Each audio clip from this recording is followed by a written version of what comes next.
जी, बिस्मिल्लाहिर्रहमानिर्रहीम। जी, dear students, क्या हाल है आप सबका।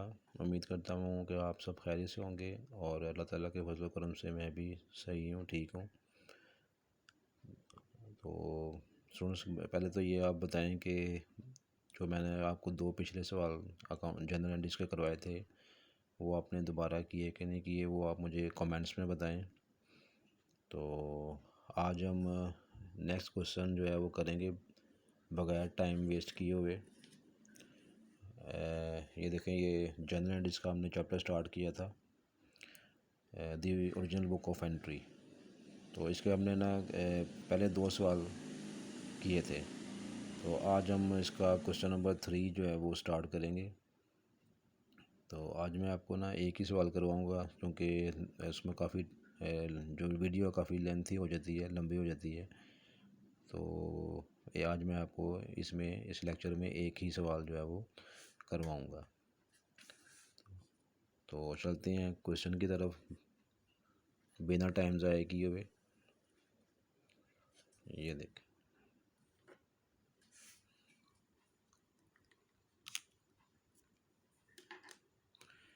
ये स्टूडेंट्स क्वेश्चन नंबर 3 है।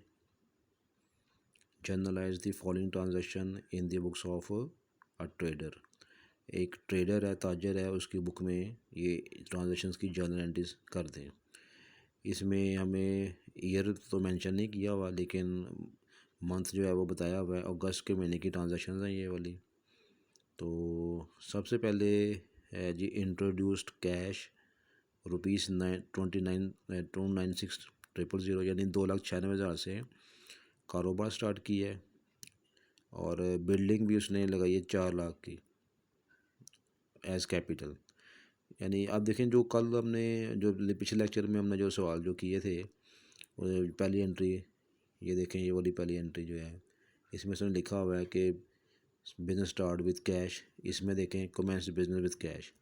ऊपर वाली एंट्री में, ऊपर वाले सवालों में ना हमने उसने बताया था कि उसने कारोबार स्टार्ट किया कैश से। लेकिन अगर आप इस क्वेश्चन में देखें कि इसमें कैश से और बिल्डिंग से कारोबार स्टार्ट किया है, तो यानी इसमें दो अशिया से कारोबार स्टार्ट किया है। तो ये अब एक कैश है और एक बिल्डिंग है। तो कैश जो है ये भी हमारा एसेट होता है और बिल्डिंग जो है वो भी हमारा एसेट होता है। तो ये जब दोनों चीज़ें कारोबार में आप लगाएंगे या कारोबार में आएंगी, तो इन दोनों एसेट में इजाफा होगा। तो इंक्रीज इन एसेट डेबिट होता है अमेरिकन अप्रोच के मुताबिक। तो इसमें कैश भी डेबिट करेंगे और बिल्डिंग भी डेबिट करेंगे। और क्रेडिट क्या होगा, तो ये मैंने आपको बताया था कि वो सरमाया जिससे कारोबार शुरू किया जाए वो कैपिटल होता है। अब इसमें कैश और बिल्डिंग जो है ना वो एज अ कैपिटल के तौर पर जो है वो होंगे। तो इसका मतलब है इसमें दो डेबिट हो जाएंगे और एक क्रेडिट हो जाएगा। अच्छा सुनो, ये एक आपको मैंने बताना था कि वो एंट्री जिसमें एक डेबिट या एक क्रेडिट हो वो सिंपल एंट्री कहलाती है। और वो एंट्रीज जिसमें एक से ज़्यादा डेबिट या एक से ज़्यादा क्रेडिट हो वो कंपाउंड एंट्री कहलाती है। तो ये देखें, मैं जब ये एंट्री जब मैं करूँगा तो इसमें दो आइटम्स जो हैं वो डेबिट होंगी और एक चीज़ जो है वो क्रेडिट होगी। तो इसकी एंट्री क्या होगी, cash account debit, building account भी डेबिट और कैपिटल अकाउंट क्रेडिट। तो इसकी एंट्री करते हैं। ये मैंने इसका फॉर्मेट बनाया हुआ है। ये प्रॉब्लम नंबर 3 है जनरल एंट्रीज का, ठीक है। डेट इसकी अगस्त के महीने की ट्रांजैक्शंस हैं, 1 अगस्त को ये एंट्री होगी। तो अगस्त 01 फर्स्ट को, तो इसकी एंट्री क्या हो जाएगी, cash account debit,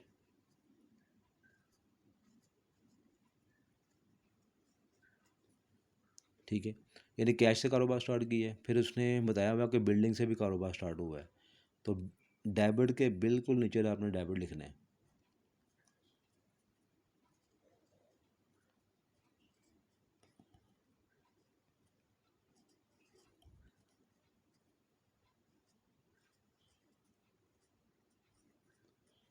building account भी डेबिट हो जाएगा और capital account credit. Increase in capital will be credited.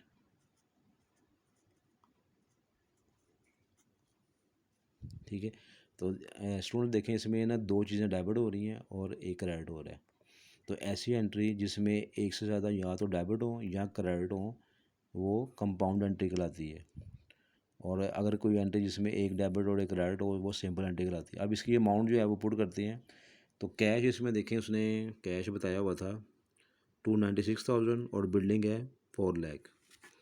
तो कैश के सामने हम पुट करेंगे अमाउंट 296,000 और बिल्डिंग के सामने पुट करेंगे 4 लाख। ठीक है सर। और इसका जो सम होगा दोनों का डेबिट का वो हम कैपिटल के सामने लिखेंगे।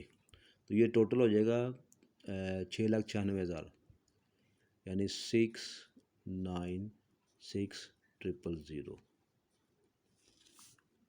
ठीक है, यानी ये दो डेबिट जो है ना उनका सम जो है वो क्रेडिट में आ जाएगा। तो जनरल एंट्रीज में जब हम करते हैं ना डेबिट और क्रेडिट जो है वो सेम होना चाहिए। तो यहाँ आप देखें अगर इसको हम टोटल करें तो वो 6,96,000 आएगा यानी 6,96,000 इधर आ जाएगा। तो ये स्टूडेंट ये कंपाउंड एंट्री है, इसमें मोर देन 1 यूनिट जो है ना वो आइटम जो है वो डेबिट है। अब इसकी नरेशन हम लिखेंगे। तो नरेशन इसकी कारोबार स्टार्ट करने की एंट्री है। तो ये मैं पिछले भी सवालों में बताया था मैंने कि लिखेंगे business started with cash and building. इसमें चूँकि दो चीज़ों से कारोबार स्टार्ट हुआ है तो दोनों लिखेंगे कैश एंड बिल्डिंग और इसको फिर नीचे क्लोज कर देंगे। ठीक है, cash account debit, building account भी डेबिट और कैपिटल अकाउंट क्रेडिट और अमाउंट जो है वो डेबिट की डेबिट के कॉलम में और क्रेडिट वाली क्रेडिट के कॉलम में। नेक्स्ट एंट्री पढ़ते हैं क्या है क्वेश्चन नंबर 3 की। इसमें लिखा हुआ है 4 तारीख की एंट्री है purchase goods on account from Noor mills limited. तो purchase goods on account from Noor mills, on account का मतलब होता है ऑन क्रेडिट यानी उधार पे अशिया खरीदेंगे। इसका मतलब है कैश इसमें इन्वॉल्व नहीं होगा। जब आप अशिया खरीदेंगे तो अशिया आपके पास आ रही हैं, आने वाली चीज़ डेबिट ब्रिटिश अप्रोच के मुताबिक। या अगर आप अमेरिकन में चले जाएँ तो गुड्स हमारा एसेट होता है, जब आप अशिया परचेज़ करेंगे तो increase in asset will be debited. अब यहाँ पे देखें नूर मिल्स जो है ना ये नाम आ गया तो ये गिविंग पर्सन है। ब्रिटिश अप्रोच में मैंने जो रूल था giving person will be credited, तो इसको हम कर देंगे क्रेडिट। तो एंट्री क्या हो जाएगी परचेज अकाउंट डेबिट और नूर मिल्स अकाउंट लिमिटेड क्रेडिट। 4 तारीख की एंट्री है, हम एंट्री करते हैं यहाँ पे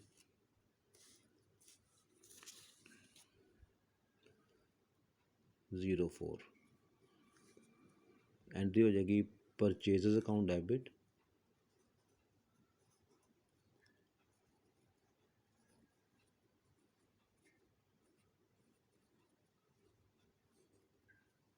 और नूर मिल्स लिमिटेड अकाउंट क्रेडिट। ठीक है, परचेज अकाउंट डेबिट और नूर मिल्स लिमिटेड अकाउंट क्रेडिट। अब इसकी अमाउंट कितनी दी हुई है हमें, अमाउंट इसकी है 9,000। तो 9,000 से ये एंट्री करेंगे।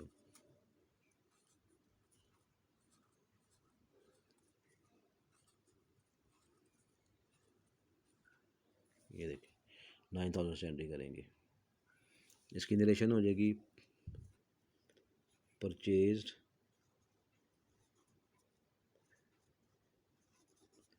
गुड्स ऑन क्रेडिट, क्योंकि ये क्रेडिट पे शेयर खरीदी हैं, इसमें कैश इन्वॉल्व नहीं हुआ।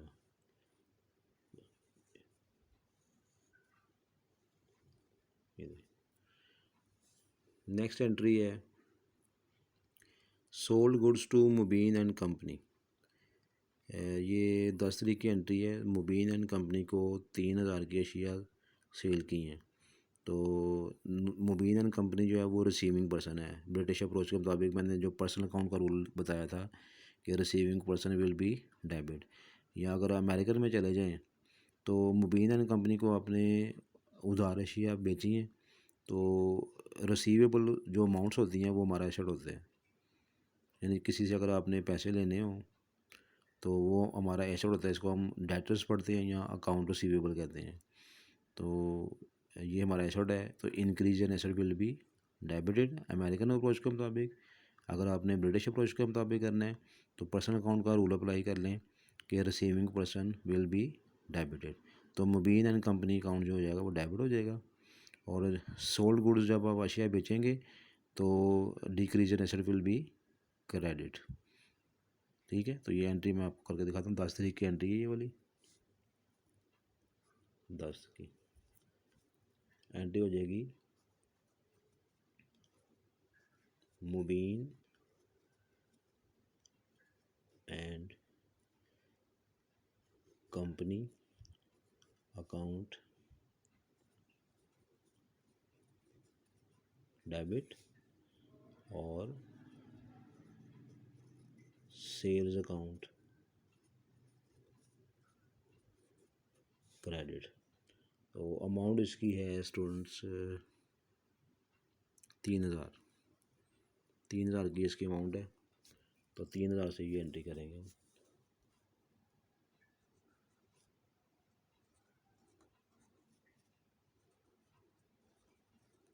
3,000 नरेशन इसकी हो जाएगी sold goods on credit. Sold goods on credit.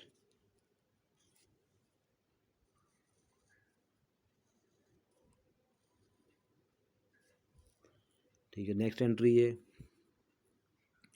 देखिए 15 तारीख की एंट्री है। Goods return by Mubin and company for ₹250।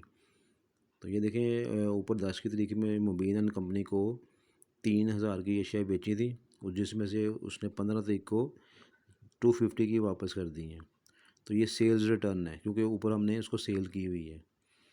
तो इसकी एंट्री अब एंट्री क्या होगी कि जब आप ने एशिया जब बेची थी तो उस टाइम आपके स्टॉक में कमी हो रही थी, तो वहाँ पे हमने किया था decrease in asset will be credit. लेकिन जब मुबीन एंड कंपनी आपको वो अशिया वापस करेगा तो आपके स्टॉक में इजाफा होगा और तो उसमें हम करेंगे इंक्रीज इन स्टॉक डेबिट। ठीक है, और मुबीन एंड कंपनी को जब 10 तारीख को अशिया बेची थी तो वो रिसीविंग पर्सन था। लेकिन जब वो 15 तारीख को जब वो आपको अशिया वापस करेगा तो वो गिविंग पर्सन होगा। तो गिविंग पर्सन क्या होगा? क्रेडिट। तो इसकी एंट्री क्या हो जाएगी? सेल्स रिटर्न अकाउंट डेबिट और मुबीन एंड कंपनी अकाउंट क्रेडिट। या एक इसका आप रट्टा भी लगा सकते हैं, लेकिन मैंने आपको रूल्स के मुताबिक एंट्री कर दी है कि एंट्री कैसे होगी। लेकिन इसमें ये होता है कि जो आपने ऊपर 10 तारीख को जो सेल की एंट्री की है ना, उसको रिवर्स कर दें तो वो सेल्स रिटर्न की एंट्री हो जाएगी। जैसे कि ये देखें, ऊपर हमने मुबीन एंड कंपनी अकाउंट डेबिट किया और सेल्स अकाउंट क्रेडिट किया। इस एंट्री को रिवर्स कर दें, यानी सेल ऊपर ले जाएं और इसको क्रेडिट में लिख दें। लेकिन जब आप सेल ऊपर लेके जाएंगे तो फिर आपने सेल के साथ ना रिटर्न का वर्ड लिखना है, क्योंकि ये सेल रिटर्न की एंट्री है। तो यहाँ पे लिखेंगे sales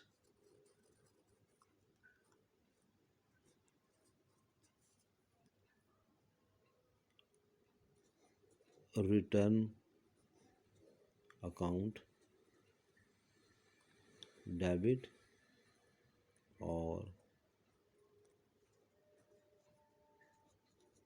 Mubeen and company account credit. तो ये 250 की एशिया जो है ना उसने वापस की है, 250 और 250 इधर आ जाएगा। तो इसकी नरेशन हो जाएगी goods returned by Mubin and company. goods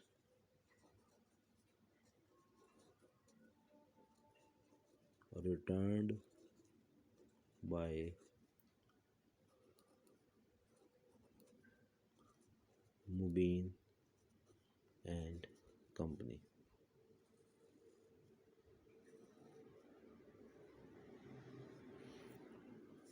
और लास्ट एंट्री इस क्वेश्चन की है students, paid insurance premium.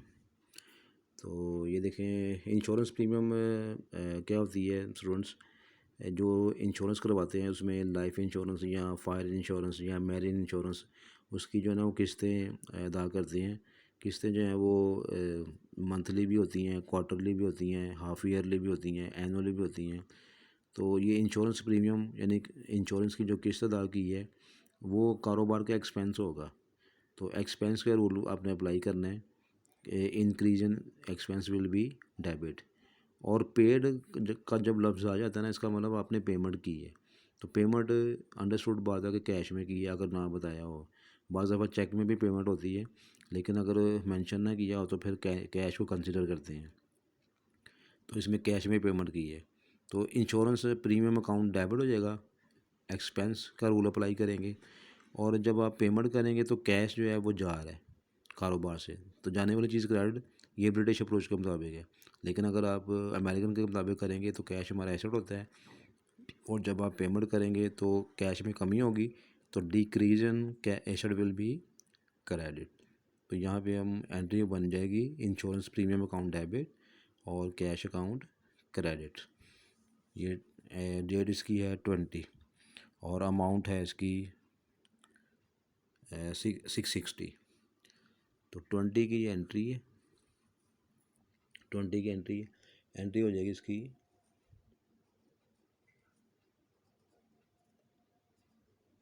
Insurance premium account debit और कैश अकाउंट क्रेडिट। तो इसकी अमाउंट है 660। तो 660 इसकी अमाउंट पुट कर देंगे यहाँ पे डेबिट में इंश्योरेंस प्रीमियम के सामने 660 और 660। तो नरेशन इसकी लिख देंगे paid insurance premium, paid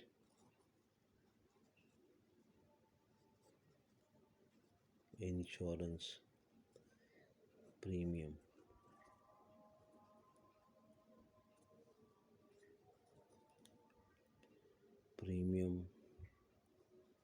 in cash.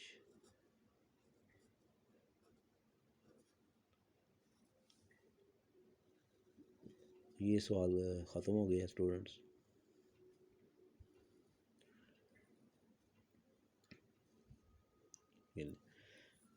तो इसका अगर आप स्क्रीनशॉट लेना चाहते हैं वो भी आप ले सकते हैं।